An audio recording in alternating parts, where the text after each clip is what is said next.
Hello viewers, welcome to my channel. నేను నా ఛానల్లో అప్లోడ్ చేసే ప్రతి ఒక్క వీడియోకి ఏమైనా లోపాలు ఉంటే దాన్ని దయచేసి కామెంట్ బాక్స్లో పోస్ట్ చేయాలని కోరుతున్నాను. అంటే కంటెంట్లో కానీ లేదా వాయిస్లో కానీ స్పీడ్ లేదా స్లో కావడం ఇలాంటి ఏమైనా రీమార్క్స్ ఉంటే దయచేసి కామెంట్ బాక్స్లో పోస్ట్ చేయాలని కోరుతున్నాను. సో ఈరోజు లెసన్ ఆదేశక సూత్రాలు. వీటినే డైరెక్టివ్ ప్రిన్సిపల్స్ ఆఫ్ స్టేట్ పాలసీగా చెప్తాము. సో ఏంటి ఆదేశక సూత్రాలు అంటే, మనం లాస్ట్ క్లాస్లో చెప్పుకున్నాం, మనకి రెండు రకాల హక్కులు ఉంటాయని చెప్పుకున్నాం.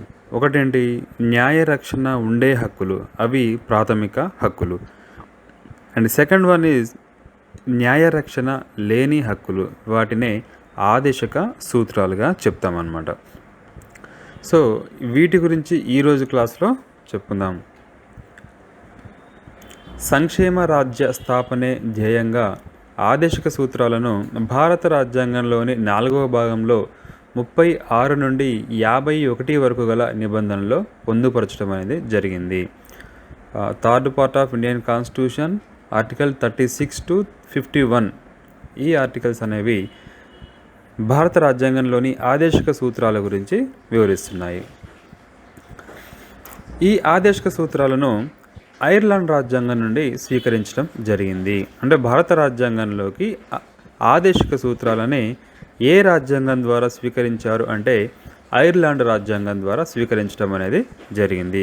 మరి ఐర్లాండ్ రాజ్యాంగము స్పెయిన్ రాజ్యాంగం నుండి తీసుకోవడం జరిగింది. అంటే ఐర్లాండు తన రాజ్యాంగంలోకి ఆదేశక సూత్రాలను స్పెయిన్ రాజ్యాంగం నుండి స్వీకరించడం అనేది జరిగింది. ఇక బ్రిటన్లో విస్తృత ప్రచారం పొందినటువంటి ఫెబియన్ సోషలిజం యొక్క ప్రభావం అనేది మన ఆదేశక సూత్రాల మీద కలదు. మన ఆదేశక సూత్రాలు అనేవి ఐర్లాండ్ రాజ్యాంగంలోని సాంఘిక విధాన ఆదేశ సూత్రాలను పోలి ఉన్నాయని చెప్పడం జరిగింది. అంటే డైరెక్టివ్ ప్రిన్సిపల్స్ ఆఫ్ సోషల్ పాలసీగా చెప్పడం జరిగింది. అంటే వీటిని పోలి ఉన్నాయి. భారతదేశంలో ఉన్నటువంటి ఆదేశక సూత్రాలు ఈ ఐర్లాండ్ రాజ్యాంగంలోని సాంఘిక విధాన ఆదేశ సూత్రాలను పోలి ఉన్నాయని చెప్పడం అనేది జరిగింది. ఆధునిక రాజ్యాంగాలలో ఆదేశ సూత్రాలను పొందుపరచడం అనేది ఒక కొత్త పోకడ లేదా నూతన పోకడ అని డాక్టర్ బిఆర్ అంబేద్కర్ అభివర్ణించడం అనేది జరిగింది. అంటే ఈ రీసెంట్గా ఏర్పాటైనటువంటి రాజ్యాంగాలలో ఈ ఆదేశక సూత్రాలను పొందుపరచడం అనేది ఒక నూతన పోకడగా చెప్పడం జరిగింది డాక్టర్ బిఆర్ అంబేద్కర్. నెక్స్ట్, భారత రాజ్యాంగంలో ఈ ఆదేశక సూత్రాలను పొందుపరచడానికి ముఖ్యంగా 3 నివేదికలు తోడ్పడ్డాయి. అవేంటంటే, number 1 Nehru committee report 1928, Karachi Congress తీర్మానం 1931, అదేవిధంగా సప్రు కమిటీ రిపోర్ట్ 1945. చివరగా ఈ 3 కమిటీలు ఇచ్చినప్పటికీ సప్రు కమిటీ నివేదిక ఆధారంగానే భారతదేశంలో ఈ ఆదేశక సూత్రాలను పొందుపరచడం అనేది జరిగింది. ఇక ఆదేశ సూత్రాల యొక్క లక్షణాలు ఏంటనేది ఇప్పుడు చూద్దాం. అంటే వాటికి ఎలాంటి లక్షణాలు ఉన్నాయి. మొదటిది, ఆదేశ సూత్రాలు అనేవి న్యాయ సంరక్షణ లేని హక్కులు. మనం మొదట్లోనే చెప్పుకున్నాము, ఈ ఆదేశక సూత్రాలకి న్యాయస్థానాల ద్వారా రక్షణ అనేది ఉండదు. కేవలం ప్రాథమిక హక్కులకు మాత్రమే న్యాయస్థానాల నుండి రక్షణ పొందడానికి అవకాశం ఉంటుంది. కానీ ఈ ఆదేశ సూత్రాలకు న్యాయ రక్షణ అనేది లేదు. వీటిని అమలు చేయమని ప్రజలు న్యాయస్థానాలను ఆశ్రయించడానికి వీలు లేదు. అట్ ద సేమ్ టైం న్యాయస్థానాలు కూడా వీటిని అమలు చేయమని ప్రభుత్వాలను ఆదేశించలేవు. రాజ్యాంగ నిర్మాతలు వీటిని రాజ్యాంగంలో పొందుపరిచే క్రమంలో వీటికి చట్టబద్ధత అనేది లేకుండా చేయటం అనేది జరిగింది. అంటే ఈ ఆదేశ సూత్రాలను అమలు చేయాలి అని మన న్యాయస్థానాలకు వెళ్ళలేము. అలాగే న్యాయస్థానాలు కూడా వీటిని అమలు చేయమని ప్రభుత్వాలను ఆదేశించడానికి వీలు లేదు. ఈ ఆదేశ సూత్రాలు అనేవి పోలీస్ రాజ్యానికి వ్యతిరేకమైన సంక్షేమ రాజ్య భావనను కలిగి ఉన్నాయి. ఏమిటి ఈ పోలీసు రాజ్యం అంటే, పోలీస్ ఫోర్సు లేదా మిలిటరీని ఉపయోగించి పౌరుల యొక్క కార్యకలాపాలను నియంత్రించే ప్రభుత్వాన్నే పోలీస్ ప్రభుత్వం లేదా పోలీసు రాజ్యంగా చెప్తాము. అంటే పోలీసు రాజ్యంలో నివసించే ప్రజల యొక్క స్వేచ్ఛా స్వాతంత్రాల మీద పూర్తిగా నియంత్రణ అనేది ఉంటుంది. దీనినే నియంతృత్వ ప్రభుత్వము లేదా నిరంకుశ ప్రభుత్వం అని కూడా అంటారు. దీనికి వ్యతిరేకమైనది ఏంటిది? సంక్షేమ రాజ్య భావన. ఈ సంక్షేమ రాజ్య భావనలో ప్రజల యొక్క సంక్షేమమే ప్రభుత్వం యొక్క మొదటి లక్ష్యంగా ఉంటుందన్నమాట. కాబట్టి ఈ ఆదర్శ సూత్రాలు అనేవి పోలీస్ రాజ్యానికి వ్యతిరేకంగా ఉంటూ సంక్షేమ రాజ్య భావనకి తోడ్పడుతున్నాయి అని చెప్పవచ్చు. నెక్స్ట్, వీటి ముఖ్య ఉద్దేశము శ్రేయోరాజ్య స్థాపన లేదా సంక్షేమ రాజ్య స్థాపన. అంటే ప్రజల యొక్క సంక్షేమం కోసము పాటుపడే ముఖ్య ఉద్దేశము ఈ ఆదర్శ సూత్రాలకు మాత్రము ఉన్నది. ఇవి రాజ్య కార్యకలాపాల పరిధిని విస్తృతం చేస్తాయి అన్నమాట. అంటే ఒక రాజ్యం ఏ ఏ కార్యకలాపాలను నిర్వహించాలి అనే విషయంలో ఎక్కువ అంటే వీటి యొక్క పరిధిని పెంచుతుందన్నమాట. అంటే రాజ్యము చేసే కార్యకలాపాల సంఖ్యని ఈ ఆదేశ సూత్రాలు అనేవి రెట్టింపు చేయటం అనేది జరుగుతుంది. అంటే ప్రజలకు సంక్షేమం కోసము రకరకాల కార్యక్రమాలను అమలు చేయాల్సిన బాధ్యత ఉంటుంది. కాబట్టి ఆటోమేటిక్గా రాజ్యం యొక్క కార్యకలాపాల పరిధి అనేది విస్తృతం కావటం అనేది జరుగుతుంది. తర్వాత ఆదేశ సూత్రాలు స్వభావరీత్యా సలహా సంబంధమైనవి. ఇవి కేవలము అడ్వైజ్ మాత్రమే అన్నమాట. అంటే కొన్ని మార్గదర్శకాలను ఏర్పరిచి వాటిని అనుసరించమని ప్రభుత్వాలకు మరియు శాసనసభలకు సలహాల రూపంలో ఇవ్వటం జరుగుతుంది. సో ఈ కొన్ని రకాల పథకాలను మీరు ఇంప్లిమెంట్ చేయండి, ఇలా చేయటం వల్ల ప్రజలకు అనుకూలంగా ఉంటుంది, ప్రజల సంక్షేమానికి ఉపయోగపడుతుందని కేవలము సలహా ఇచ్చే మాత్రమే తప్ప తప్పనిసరిగా అవి పాటించాలని రూల్ అనేది లేదు. సో ఇవి సలహా సంబంధమైనవి. అలాగే ఈ ఆదేశ సూత్రాలు అనేవి ప్రభుత్వ ఆర్థిక వనరుల లభ్యతకు లోబడి మాత్రమే అమలు చేయబడతాయి. అంటే ప్రభుత్వం వద్ద సరిపడు ఆర్థిక నిల్వలు అంటే అమౌంట్ అన్నమాట, డబ్బు పరంగా ఎక్కువ సంఖ్య అంటే ఎక్కువ ఉన్న ప్రభుత్వాలు ఏవైతే ఉంటాయో ఆర్థిక వనరుల లభ్యత అనుకూలంగా ఉంటే తప్ప వీటిని అమలు చేయడానికి వీలు పడదు. ఎందుకంటే ఖర్చుతో కూడుకుని ఉంటుంది. కాబట్టి ఆర్థికంగా ఏవైతే రాష్ట్రాలు మిగులు బడ్జెట్లో ఉంటాయో ఆ రాష్ట్రాలు మాత్రము వీటిని అమలు చేయడానికి అవకాశం ఉంటుంది. ఆర్థికంగా లోటు బడ్జెట్లో ఉన్న ప్రభుత్వాలు వీటిని అమలు చేయడానికి కొంత వెనుకడుగు వేయడానికి అవకాశం అనేది ఉంటుంది. ఇక ఆదేశ సూత్రాల యొక్క వర్గీకరణ, classification of directive principles of state policies. భారత రాజ్యాంగంలో ఆదేశక సూత్రాలను విషయ క్రమంలో వర్గీకరించలేదు. అంటే అఫీషియల్గా భారత రాజ్యాంగంలో ఆదేశక సూత్రాలు అనేవి వర్గీకరించబడలేదు. అంటే ఎన్ని రకాల ఆదేశక సూత్రాలు ఉన్నాయనేది రాజ్యాంగంలో పేర్కొనలేదు.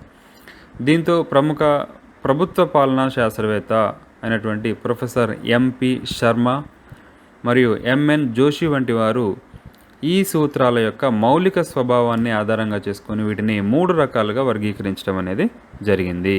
అందులో మొదటిది సామ్యవాద నియమాలు, రెండవది గాంధేయవాద నియమాలు, మూడవది ఉదారవాద నియమాలు. ఇవి అంటే మౌలిక సూత్రాల ఆధారంగా అంటే ఆదేశిక సూత్రాల యొక్క మౌలిక స్వభావాన్ని ఆధారంగా చేసుకొని అంటే ఏ విధంగా ఉన్నాయి వాటి యొక్క స్వభావం ఏంటి అనేది దాని ఆధారంగా చేసుకొని 3 రకాలుగా వర్గీకరించడం అనేది జరిగింది. ఇప్పుడు సేమ్ ఒకటే నిబంధన ఒకసారి సామ్యవాదంలో రావచ్చు, ఒకసారి గాంధేయవాదంలో రావచ్చు, మరోసారి ఉదారవాదంలో రావచ్చు అన్నమాట. కాబట్టి ఇక్కడ ఇది అఫీషియల్గా జరగలేదు కాబట్టి మనకి ఇక్కడ సందేహించాల్సిన అవసరం లేదు. కొన్ని పుస్తకాల్లో ఒక ఆర్టికల్ సామ్యవాదంలో ఉంటే ఇంకొక ఆర్టికల్ గాంధేయవాదంలో ఉంటుంది, మరో దగ్గర అది ఉదారవాదంలోకి కూడా రావచ్చు అన్నమాట. కాబట్టి ఇక్కడ మనకు ముఖ్యం ఏంటంటే ఈ ఆదేశిక సూత్రాలు అనేవి ఈ 36 నుండి 51 వరకు నిబంధనలో ఏ నిబంధన ఏం చెప్తుంది అనేది మాత్రం మనకి ఇంపార్టెంట్ తప్ప సామ్యవాద నియమం ఏది గాంధేయవాద నియమం ఏదని ఎక్కడ మనకి అడగరనమాట. సో నెక్స్ట్ మొట్టమొదటిది సామ్యవాద నియమాలు. ఇవి ప్రకరణలు 38 అండ్ 39, 41, 42, 43, 46 అండ్ 47 ఆర్టికల్స్ ఈ సామ్యవాద నియమాల గురించి చెప్తున్నాయి. ఈ సామ్యవాద నియమాలు అనేవి భారతదేశంలో సామాజిక మరియు సంక్షేమ రాజ్యాన్ని స్థాపించడానికి ఆదేశ సూత్రాలలో పేర్కొనబడ్డాయి లేదా చేర్చబడ్డాయి. ప్రకరణ 38 అంటే ఆర్టికల్ 38 ప్రకారము ప్రభుత్వాలు అనేవి సాంఘిక, ఆర్థిక, రాజకీయ న్యాయంను దృష్టిలో పెట్టుకొని ప్రజా సంక్షేమం కోసము కృషి చేయాలి అని ఆర్టికల్ 38 అనేది చెప్తుందన్నమాట. అంటే అధికారంలో ఉన్న ప్రభుత్వాలు సాంఘిక న్యాయము మరియు ఆర్థిక న్యాయము మరియు రాజకీయ న్యాయాన్ని దృష్టిలో పెట్టుకోవాలి. అంటే సాంఘిక పరంగా ప్రతి ఒక్కరికి ఎలాంటి కులమత భేదాలు లేకుండా అందరికీ సమాన అవకాశాలు కల్పించాలి. మరియు ఆర్థిక న్యాయం అంటే అందరికీ ఆర్థికపరమైనటువంటి పని సౌకర్యాన్ని అందరికీ సమానంగా పంపిణీ చేయాలి, కల్పించాలి. మరియు రాజకీయ న్యాయం అంటే రాజకీయ పరంగా అందరూ కూడా రాజకీయ కార్యకలాపాల్లో ఎలాంటి విచక్షణ లేకుండా పాల్గొనే విధంగా ప్రజా సంక్షేమం కోసము కృషి చేయాలి అని 38వ ఆర్టికల్ అనేది చెప్తున్నది. 38(2) ప్రకారము ప్రజల మధ్య ఆర్థిక అసమానతలు తగ్గించేందుకు ప్రభుత్వం కృషి చేయాలి అని చెప్తుంది. ఇది 44th అమెండ్మెంట్ యాక్ట్ 1978 ప్రకారం కొత్తగా దీన్ని ఆదేశిక సూత్రాల్లో చేర్చడం అనేది జరిగింది. అంటే 44వ రాజ్యాంగ సవరణ 1978 ప్రకారం ఇది ఏం చెప్తుంది అంటే ప్రజల మధ్య ఆర్థిక అసమానతలు తగ్గించాలి, అంటే పేదవారు ధనికులనే యొక్క భేదాన్ని అంతరాన్ని తొలగించాలి అని చెప్పేసి 38(2) అనే ఆర్టికల్ అనేది చెప్తుంది. నెక్స్ట్ 39th ఆర్టికల్ ఏం చెప్తుందంటే తన విధాన రూపకల్పనలో క్రింది మార్గదర్శక ఆదేశక సూత్రాలను దృష్టిలో ఉంచుకోవాలని చెప్తుంది. అంటే ప్రభుత్వాలు అధికారంలోకి వచ్చిన తర్వాత కొన్ని విధానాలు తీసుకురావడం జరుగుతుంది. పబ్లిక్ పాలసీస్ అంటారండి. అంటే ప్రభుత్వ విధానాలు ఏవైతే ఉంటాయి అంటే వాళ్ళు తమ యొక్క ప్రభుత్వం ద్వారా అమలు పరిచే వివిధ కార్యక్రమాలను, వివిధ పథకాలను ప్రకటించే సమయంలో ఈ క్రింది విషయాలను దృష్టిలో పెట్టుకోవాలని చెప్పడం జరిగింది. దాంట్లో మొదటిది ఏంటిదంటే పౌరులందరికీ సమానంగా జీవనోపాధి కల్పించాలి. అంటే స్త్రీలకు, పురుషులకు అందరికీ సమానంగా ఉపాధిని కల్పించాలి. ఒకరికి ఎక్కువ ఉపాధి, ఒకరికి తక్కువ ఉపాధి అనేది కల్పించకుండా అందరికీ సమానంగా ఉపాధి కల్పించాలని చెప్పడం జరిగింది. తర్వాత ప్రజలందరి ఉపయోగం కొరకు దేశంలోని వనరుల సమాన పంపిణీ జరగాలి. అంటే భారతదేశంలో లభించే సహజ వనరులు లేదా సంపద ఏదైతే ఉందో అదంతా కూడా ప్రతి ఒక్కరికి సమానంగా పంపిణీ చేయాలి. అంటే ఒకరికి ఎక్కువ, ఒకరికి తక్కువ పంపిణీ చేయకుండా ఎలాంటి భేదాలు లేకుండా సమాన పంపిణీ అనేది చేయాలి. నెక్స్ట్ జాతీయ సంపదను వికేంద్రీకరించాలి. భారతదేశ సంపద ఏదైతే ఉందో వికేంద్రీకరణ అంటే జస్ట్ లైక్ అందరికీ పంచడం అనమాట.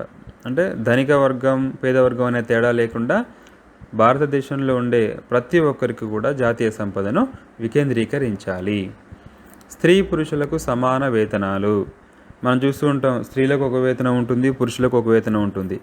పని సేమ్ చేస్తారు ఇద్దరు. అంటే ఒకే పని చేసే స్త్రీలకు ఒక వేతనం ఉంటుంది, పురుషులకు ఒక వేతనం అనేది ఉంటుంది. సో దీనిని రూపుమాపి సమాన పనికి సమాన వేతనాలు, అంటే స్త్రీలైనా పురుషులైనా చేసే పనిని బట్టి వేతనం అనేది చెల్లించాలి అని చెప్పేసి చెప్తుంది. నెక్స్ట్ కార్మికులకు మరియు పురుషులకు, మహిళలకు వీరి యొక్క సంపదను, శక్తిని సంరక్షించాలి. అంటే వీరి యొక్క పనిచేసే శక్తి ఏదైతే ఉందో, అదేవిధంగా వారి సంపద ఏదైతే ఉందో వాటిని సంరక్షించే బాధ్యత ప్రభుత్వాలది అని ఈ నిబంధన అనేది చెప్పడం జరిగింది. తర్వాత ఎఫ్ బాల్యం, యవ్వనాన్ని దోపిడీ నుండి రక్షించాలి. ఇది 42వ రాజ్యాంగ సవరణ 1976 ద్వారా చేర్చడం జరిగింది. అంటే బాల్య దశ అనేది అత్యంత ముఖ్యమైన దశ కాబట్టి ఆ బాల్యం అదేవిధంగా యవ్వన దశ ఈ రెండు కూడా దోపిడీకి గురి కాకుండా చూసే బాధ్యత ప్రభుత్వాలేదని ఈ నిబంధన చెప్పడం అనేది జరిగింది. తర్వాత ప్రకరణ 39A దీని ప్రకారము సమన్యాయం కొరకు పేదలకు ఉచిత న్యాయ సహాయాన్ని అందించుట. ఇది 42 అమెండ్మెంట్ యాక్ట్ 1976 ద్వారా చేర్చడం జరిగింది. ఏంటిది అంటే పేదలు ఎవరైతే ఉంటారో వివిధ రకాల సివిల్ మీద మరియు క్రిమినల్ కేసుల సందర్భంలో న్యాయస్థానాలకు వెళ్ళాల్సి వచ్చినప్పుడు అక్కడ కనీసం ఒక లాయర్ని పెట్టుకోవడానికి కూడా వారికి స్తోమత అనేది ఉండదు. అంటే మన తరపున వాదించడానికి ఒక లాయర్ని ఫీజు చెల్లించి నియమించుకునే స్తోమత ఉండదు. కాబట్టి అలాంటి వారి కోసము ఉచితంగా న్యాయ సహాయాన్ని అందించాలి ప్రభుత్వమే అని 39A అనేది చెప్పటము జరుగుతుంది. నెక్స్ట్ ఆర్టికల్ 41 ప్రకారము ప్రభుత్వం తన ఆర్థిక పరిమితులకు లోబడి నిరుద్యోగులకు, వృద్ధులకు, వికలాంగులకు జీవన భృతి కల్పించాలి. అంటే ప్రభుత్వం వద్ద ఉన్నటువంటి నిధులను బట్టి, అంటే ఆర్థిక నిధులను బట్టి నిరుద్యోగులకు, వృద్ధులకు, వికలాంగులకు జీవన భృతిని కల్పించాలని చెప్పడం జరుగుతుంది. అదేవిధంగా అంటే జీవన భృతి అంటే ఏంటిది? అతను జీవించడానికి కావాల్సినటువంటి ద్రవ్యాన్ని కల్పించాలి, ఏదో ఒక రూపంలో కల్పించాలని చెప్పడం జరుగుతుంది అన్నమాట. నిరుద్యోగులకేమో నిరుద్యోగ భృతి, వృద్ధులకు, వికలాంగులకు పెన్షను ఇలాంటివి ఇవ్వాలని చెప్పేసి 41 ఆర్టికల్ అనేది చెప్తుందన్నమాట. అలాగే పని చేయగల శక్తి సామర్థ్యాలు ఉన్న వారందరికీ ఉపాధి కల్పించాలి. ఇప్పుడు పైన ఎవరైతే పని చేయడానికి సిద్ధంగా ఉంటారో వారికి తప్పనిసరిగా ఏదో ఒక ఉపాధి కల్పించాలి. ఫర్ ఎగ్జాంపుల్ మనకి NREGS ఉంది, జాతీయ గ్రామీణ ఉపాధి హామీ పథకం అనేది ఉన్నది. అంటే గ్రామీణ ప్రాంతాల్లో ప్రతి సంవత్సరానికి 100 రోజులు వారికి పని కల్పించాలి అనేది ఒక నియమం పెట్టడం జరిగిందనమాట. సో దాని ద్వారా వారికి కొంత ఉపాధి అనేది కల్పించడం జరుగుతుంది. అదేవిధంగా పని హక్కును, విద్యా హక్కును వినియోగించుకునేలా చర్యలు తీసుకోవాలి అని ఈ 41వ నిబంధన అనేది చెప్తుంది. 42వ నిబంధన ప్రకారము కార్మికులు పనిచేసేందుకు తగిన మానవీయ పరిస్థితులను కల్పించుట. అంటే కార్మికులు ఎవరైతే పనిచేసేవారు ఉంటారో వారు పనిచేయడానికి మానవీయ పరిస్థితులు, అంటే అక్కడ సిచ్యువేషన్స్ అంటే వాళ్ళు పనిచేయడానికి తగిన కనీస సౌకర్యాలు ఏవైతే ఉంటాయో వాటిని కల్పించాలన్నమాట. అదేవిధంగా స్త్రీలకు ప్రసూతి సౌకర్యాలు కల్పించాలి. ప్రసూతి సౌకర్యాలు అంటే గర్భిణీ స్త్రీలు ఎవరైతే ఉంటారో వారు సుఖప్రసవం కావడానికి వివిధ సౌకర్యాలు కల్పించాలి. అంటే గ్రామీణ ప్రాంతాల వారు అత్యవసరంగా హాస్పిటల్కి రావాలన్నా లేదా ఆరోగ్యపరమైనటువంటి సమస్యలను ఎదుర్కోవాలన్నా కూడా వారికి ఇబ్బందులు ఉంటాయి. కాబట్టి వారికి ప్రసూతి సౌకర్యాలు అనేవి కల్పించాలి. సో దాని దృష్టిలో పెట్టుకుని మనకి ఇక్కడ 108 లాంటి ఆరోగ్యశ్రీ అండ్ 108 వెహికల్స్ ద్వారా మనకి ఇలాంటి సౌకర్యాలు అనేవి కల్పించడం జరుగుతుంది. రీసెంట్గా తెలంగాణ ప్రభుత్వము అమ్మ ఒడి అనే ఒక వెహికల్స్ అనేవి ఉన్నాయన్నమాట. సో దాని ద్వారా ఈ గర్భిణీ స్త్రీలు ఎవరైతే ఉంటారో వారిని హాస్పిటల్కి తీసుకురావడం, అదేవిధంగా కాన్పోయిన తర్వాత మళ్ళీ వారిని ఇంటి దగ్గర డ్రాప్ చేసి రావడం అనేది ఇలాంటి 42nd ఆర్టికల్ని ఇంప్లిమెంట్ చేస్తున్నట్టుగా మనము చెప్పవచ్చు. ఇక 43 ఆర్టికల్ ప్రకారము కార్మికులందరికీ కనీస జీవన వేతనం, మెరుగైన పని నిబంధనలు మరియు సామాజిక సాంస్కృతిక అవకాశాలను కల్పించాలని ప్రభుత్వాన్ని సూచిస్తుంది. అంటే కనీస జీవన వేతనము కార్మికులందరికీ, అంటే మినిమం వేజెస్ అంటారనమాట. మినిమం వేజెస్ యాక్టులు కూడా మనకు చేయడం జరిగింది. కనీస వేతనం అనేది చెల్లించే విధంగా చూడాలి. మెరుగైన పని నిబంధనలు అంటే పనిచేసే క్రమంలో కొంత విశ్రాంతి సమయాలు కానీ లేదా పని వేళలు తగ్గించుట కానీ ఇలాంటి కొన్ని నిబంధనలు అనేవి మెరుగైన విధంగా చేయాలని చెప్పడం జరిగింది. అదేవిధంగా సామాజిక సాంస్కృతిక అవకాశాలను కల్పించాలి. అంటే సోషల్ అసిస్టెన్స్, సామాజిక భద్రతకు సంబంధించి కానీ లేదా వారు సాంస్కృతికంగా వారు ఉన్నతులుగా జీవించడానికి కొన్ని అవకాశాలను కల్పించాలని ప్రభుత్వానికి సూచించడం అనేది జరుగుతుంది. నెక్స్ట్ 43A ఆర్టికల్ ప్రకారము పరిశ్రమల యాజమాన్యంలో కార్మికులకు భాగస్వామ్యం కల్పించాలి. ఇది కూడా 42వ రాజ్యాంగ సవరణ 1976 ద్వారా చేర్చబడింది. ఏంటిది అంటే పరిశ్రమల్లో ఎవరైతే పనిచేసే కార్మికులు ఉంటారో వారి యొక్క మేనేజ్మెంట్లో అంటే యాజమాన్యంలో వీరికి కూడా భాగస్వామ్యం కల్పించాలి. ఇలా కల్పించడం వల్ల లాభం ఏంటి అంటే ఆ పరిశ్రమకు వచ్చే లాభాలలో కూడా వీరికి సమాన వాటా ఉంటుంది కాబట్టి వారిని కూడా భాగస్వామ్యం చేయాలి అని చెప్పడం జరిగింది. ఇప్పుడున్న పరిస్థితుల్లో కేవలము యజమాని ఎవరైతే ఉంటారో ఆ పరిశ్రమ యజమానే లాభమైన నష్టమైనా భరిస్తున్నాడు కాబట్టి ఎంత లాభం వచ్చినా కూడా కార్మికులకు అనేది వెళ్ళదు. కార్మికులకు కేవలము నెలసరి వేతనం లేదా దినసరి వేతనం ఉంటుంది తప్ప లాభాలలో వాటా అనేది ఉండదు. కాబట్టి ఈ 43A ఆర్టికల్ ఏం చెప్తుందంటే యాజమాన్యంలో కూడా కార్మికులకు భాగస్వామ్యం కల్పించాలని చెప్తుంది. తర్వాత 46 ఆర్టికల్ ప్రకారము ప్రభుత్వము షెడ్యూలు తెగల మరియు షెడ్యూల్ కులాల అల్పసంఖ్యాకులకు విద్య, ఆర్థిక సదుపాయాలను అందించాలి. అంటే ఎవరైతే ఎస్సీ, ఎస్టీ లేదా మైనారిటీస్ ఉంటారో వారికి విద్య మరియు ఆర్థిక సదుపాయాలను అందించాలి. మరి అదేవిధంగా సామాజిక అన్యాయం మరియు దోపిడీ నుండి రక్షించాలి. అంటే సామాజిక అన్యాయం ఏంటంటే కులం పేరుతో దూషించడం కానీ వారిని తక్కువ చేయడం కానీ చేస్తే దాన్ని సామాజిక అన్యాయంగా చెప్తాం అన్నమాట. దాన్ని నిర్మూలించాలి. మరియు దోపిడీ నుండి వాళ్ళని రకరకాల దోపిడీల నుంచి కూడా వారిని రక్షించాలని 46వ నిబంధన అనేది చెప్తుంది. ఇక 47వ నిబంధన ప్రకారము కనీస పోషకాహార స్థాయి మరియు జీవన ప్రమాణాన్ని పెంచి ప్రజల ఆరోగ్యాన్ని మెరుగుపరచాలని ప్రభుత్వాన్ని కోరింది.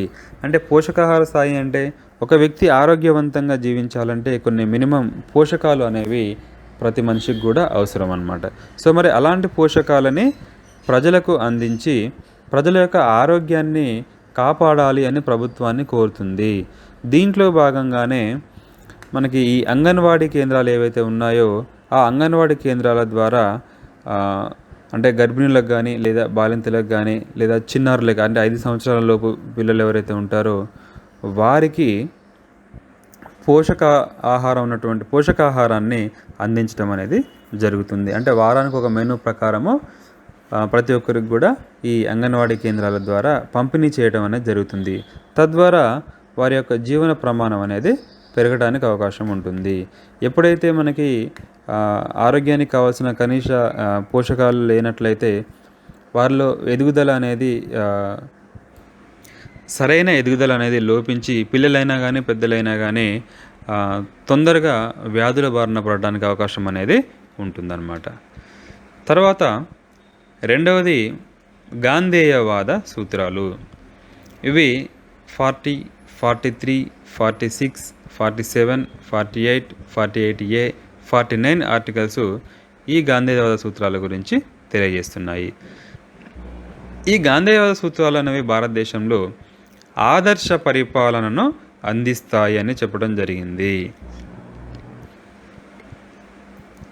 ఆర్టికల్ 40 ప్రకారము గ్రామ పంచాయతీలను ఏర్పాటు చేసి వాటికి అధికారాలను కల్పించి వాటిని స్వపరిపాలనా సంస్థలుగా పనిచేసే అవకాశాన్ని కల్పించాలని ఆర్టికల్ 40 అనేది చెప్తుంది.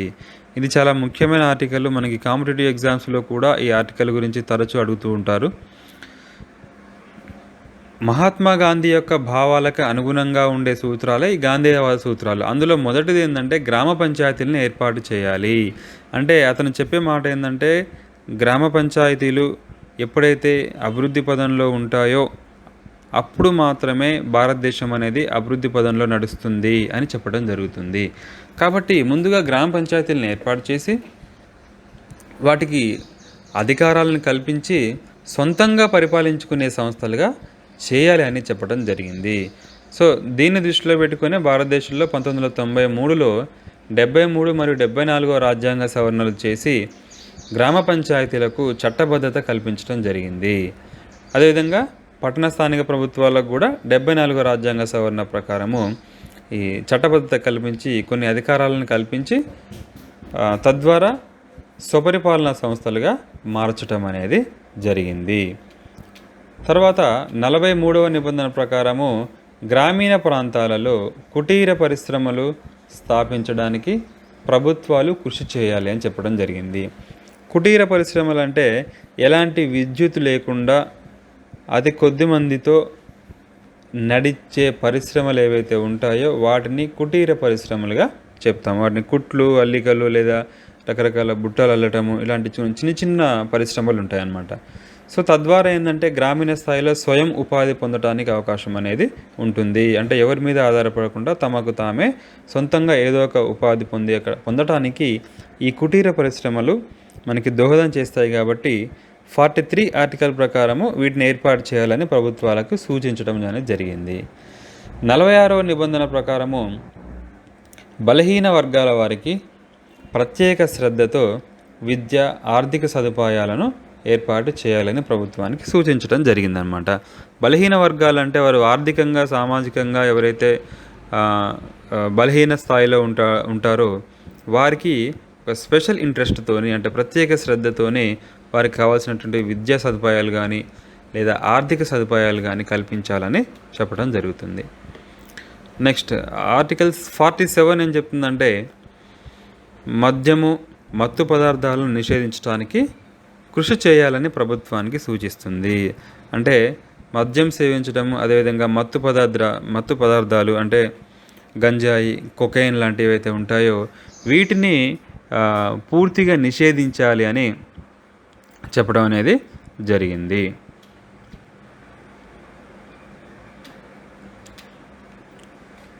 తర్వాత ఆర్టికల్ 48 ప్రకారము నూతన సాంకేతిక పద్ధతులలో పశుపోషణ, వ్యవసాయం నిర్వహించాలని ప్రభుత్వానికి సూచిస్తుంది. అంటే పశుపోషణ, వ్యవసాయం అనేవి గ్రామీణ ప్రాంతాల్లో చూసుకున్నట్లయితే అత్యంత ఎక్కువగా ఉంటుంది. అంటే ఎంటైర్ కంట్రీలోనే 70% of the people belongs to agriculture sector. అంటే 70% పైగా ప్రజలు వ్యవసాయ రంగం మీద ఆధారపడుతున్నారు. కాబట్టి ఈ రెండు రంగాల్లో ప్రత్యేకంగా పశుపోషణ మరియు వ్యవసాయ రంగాల్లో నూతన సాంకేతిక పద్ధతులను ఉపయోగించాలి. అంటే సాధారణంగా ఎప్పుడో మూస పద్ధతి ప్రకారం ప్రాచీన కాలంలో ఉపయోగించే పద్ధతులు కాకుండా నూతన టెక్నాలజీని ఉపయోగించి ఈ పశుపోషణ మరియు వ్యవసాయాన్ని నిర్వహించాలని ఆర్టికల్ 48 చెప్తుంది. అలాగే గోవులను మరియు ఇతర పాడి పశువులను వధించడాన్ని నిషేధించాలి. అంటే గోవధ అనేది నిషేధము. ఆర్టికల్ 48 ప్రకారము గోవులను, ఇతర పాడి పశువులను వధించడం అనేది నేరంగా పరిగణించాలని చెప్పేసి ఆర్టికల్ 48 అనేది చెప్పడం జరిగింది. తర్వాత 48A ప్రకారము పర్యావరణ పరిరక్షణ, అడవులను, వన్యప్రాణి సంరక్షణ చేయాలని ప్రభుత్వానికి సూచిస్తుంది. అంటే ప్రస్తుతం ఉన్నటువంటి పరిస్థితుల్లో మనకి భూ ఉష్ణోగ్రత అనేది అత్యంత ఎక్కువ స్థాయికి పెరుగుతుంది. అడవులు కనుమరుగైపోతున్నాయి. దీనివల్ల ఏంటంటే గ్లోబల్ వార్మింగ్ అనేది సంభవిస్తుంది అనమాట. అంటే గ్లోబల్ వార్మింగ్ అంటే భూమి వేడెక్కడం అనమాట. సో ఎప్పుడైతే ఈ గ్లోబల్ వార్మింగ్ అనేది ఏర్పడుతుందో, భూమి వేడెక్కుతుందో వెంటనే ఈ మంచంతా కరిగిపోయి సముద్రం యొక్క నీటి శాతం పెరిగి సముద్ర తీర ప్రాంతాలన్నీ కూడా పూర్తిగా కనుమరుగు కావడానికి అవకాశం అనేది ఉంటుంది. అలాగే వర్షాలు వస్తేనేమో అతిగా వస్తాయి, అంటే భారీ వర్షాలు వస్తాయి. లేదంటేనేమో కరువు పరిస్థితులు ఏర్పడడానికి అవకాశం అనేది ఉంటుంది.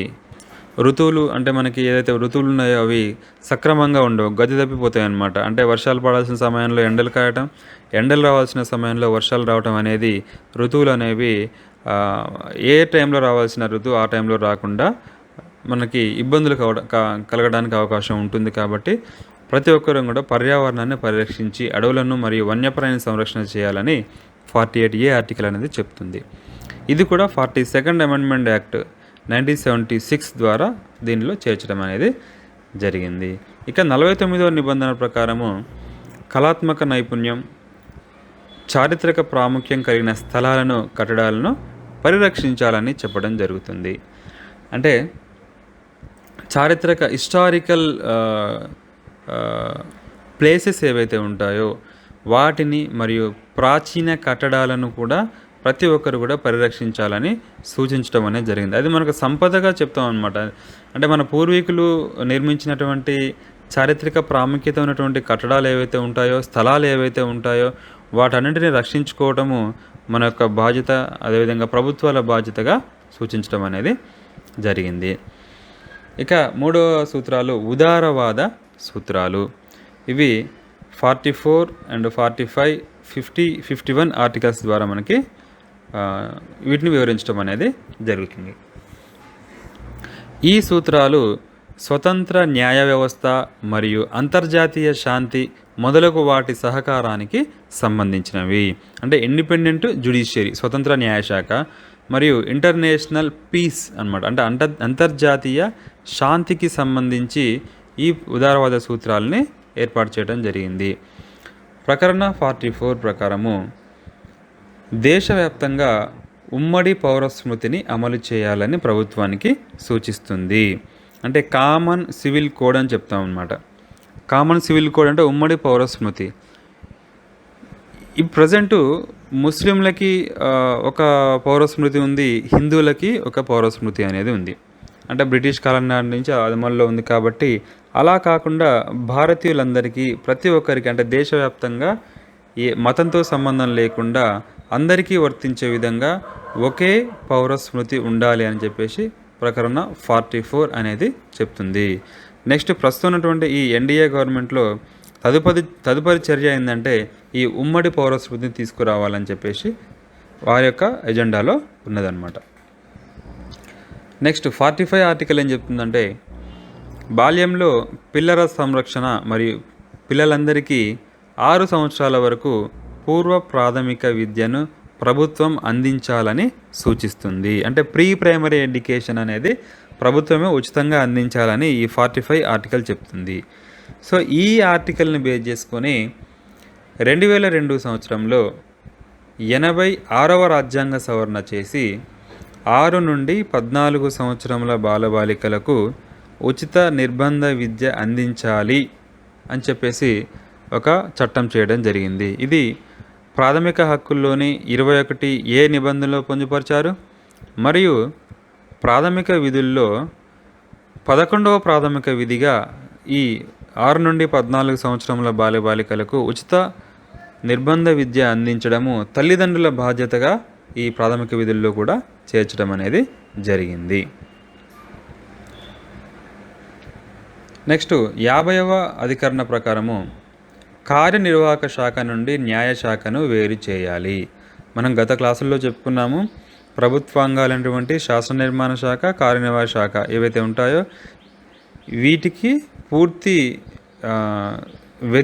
పూర్తి సంబంధం లేకుండా స్వతంత్రంగా ఉండే న్యాయశాఖ అనేది ఉంటుంది. అయితే కార్యనిర్వాహక శాఖ నుండి న్యాయశాఖను వేరు చేయాలి అని ఎందుకు చెప్తున్నారంటే స్వతంత్రంగా పనిచేసినప్పుడు మాత్రమే నిష్పక్షపాతమైన తీర్పులు వెల్లడించడానికి న్యాయశాఖకి అవకాశం అనేది ఉంటుంది. అంటే కార్యనిర్వాహక శాఖ యొక్క ప్రభావం న్యాయశాఖ మీద ఉంటే నిష్పక్షపాతమైన తీర్పులు కాకుండా పక్షపాతంతో కూడిన తీర్పులు రావడానికి అవకాశం ఉంటుంది. కాబట్టి 50వ అధికరణ ప్రకారం ఈ కార్యనిర్వాహక శాఖ నుండి న్యాయశాఖను వేరు చేయాలని చెప్పడం జరిగింది. ప్రస్తుతం ఇది వేరుగానే ఉన్నది. 51వ నిబంధన ప్రకారము అంతర్జాతీయ శాంతి సంరక్షణ కోసం ఈ క్రింది లక్ష్యాలను సాధించడానికి ప్రభుత్వాలు కృషి చేయాలి అని చెప్పడం జరిగింది.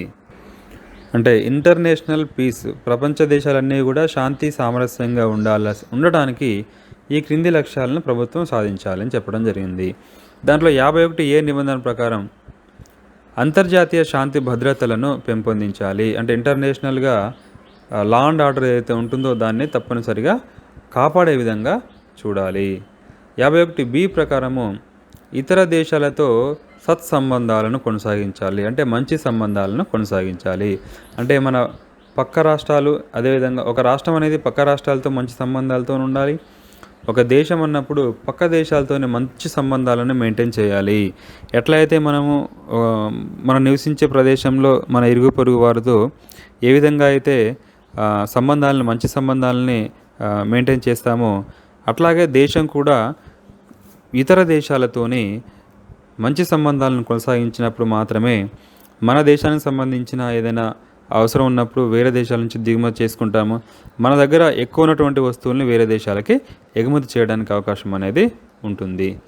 51 ప్రకారము ఇతర దేశాలతో వ్యవహరించేటప్పుడు అంతర్జాతీయ న్యాయ సూత్రాలను అంతర్జాతీయ ఒప్పందాలను పరస్పరం గౌరవించేలాగా చూడాలి. అంటే ఒక దేశం అనేది అంటే భారతదేశం ఇతర దేశాలతోని ఏదైనా విషయంలో నిర్ణయాలు తీసుకునే సందర్భంలో ఇంటర్నేషనల్ లెవెల్లో ఉన్నటువంటి కొన్ని న్యాయ సూత్రాలు ఉంటాయి. అంటే ఐక్యరాజ్య సమితి ఉంది, ఐక్యరాజ్య సమితి పెట్టిన కొన్ని నియమాలు ఉంటాయి, లేదా అంతర్జాతీయంగా కొన్ని ఒప్పందాలు ఏవైతే ఉంటాయో ఆ ఒప్పందాలని ఉల్లంఘించకుండా పరస్పరము గౌరవించుకునేలాగా చూడాలని చెప్పడం జరిగింది. 51D ప్రకారము అంతర్జాతీయ వివాదాలను మధ్యవర్తిత్వం ద్వారా పరిష్కరించుకోవడానికి ప్రభుత్వము కృషి చేయాలి.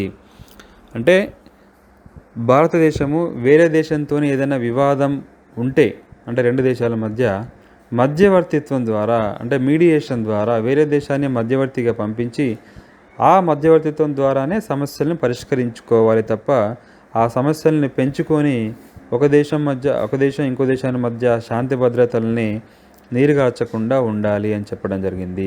ఈ పరిణామాలన్నీ కూడా యుద్ధానికి దారితీస్తాయి. కాబట్టి ఏదైనా కానీ మధ్యవర్తిత్వం ద్వారా సమస్యను పరిష్కరించుకోవాలని 51D నిబంధన అనేది చెప్తుంది. సో నూతనంగా చేర్చిన అదనపు ఆదేశక సూత్రాలు ఆల్రెడీ ఈ ముందే చర్చించుకోవడం జరిగింది. వీటిని ఒక్కసారి చూసినట్లయితే 44వ రాజ్యాంగ సవరణ ద్వారా 1978 ద్వారా చేర్చిన అంశం ఏంటంటే 38(2) ప్రజల మధ్య ఆర్థిక అసమానతలు తగ్గించేందుకు ప్రభుత్వం కృషి చేయాలని చెప్పడం జరిగింది. ఇక 42వ రాజ్యాంగ సవరణ 1976 ద్వారా చేర్చిన అంశాలు 39F బాల్యం యవ్వనాన్ని దోపిడీ నుండి రక్షించడం, 39A ప్రకారము సమన్యాయం కొరకు పేదలకు ఉచిత న్యాయ సహాయాన్ని అందించుట, 43A ప్రకారము పరిశ్రమల యాజమాన్యంలో కార్మికులకు భాగస్వామ్యం కల్పించుట, 48A ప్రకారము పర్యావరణ పరిరక్షణ, అడవులను వన్యప్రాణి సంరక్షణ చేయాలని ప్రభుత్వానికి సూచిస్తుంది. అంటే వీటి గురించి ఆల్రెడీ మనం డిస్కషన్ చేసినాం లోపల. ఇవి కొత్తగా చేర్చడం జరిగిందనమాట. అంటే రాజ్యాంగం అమల్లోకి వచ్చినప్పుడు కాకుండా తర్వాత 44వ రాజ్యాంగ సవరణ ద్వారా ఒక అంశాన్ని చేర్చిరు, 42వ రాజ్యాంగ సవరణ ద్వారా 4 అంశాలని ఈ ఆదేశిక సూత్రాల్లో చేర్చడం జరిగింది. ఇది నేటి క్లాసు. నెక్స్ట్ క్లాసులో ఆదేశిక సూత్రాలకు మరియు ప్రాథమిక హక్కులకు మధ్య ఉన్నటువంటి సంబంధాలు గురించి చెప్పుకుంటాం. Thank you.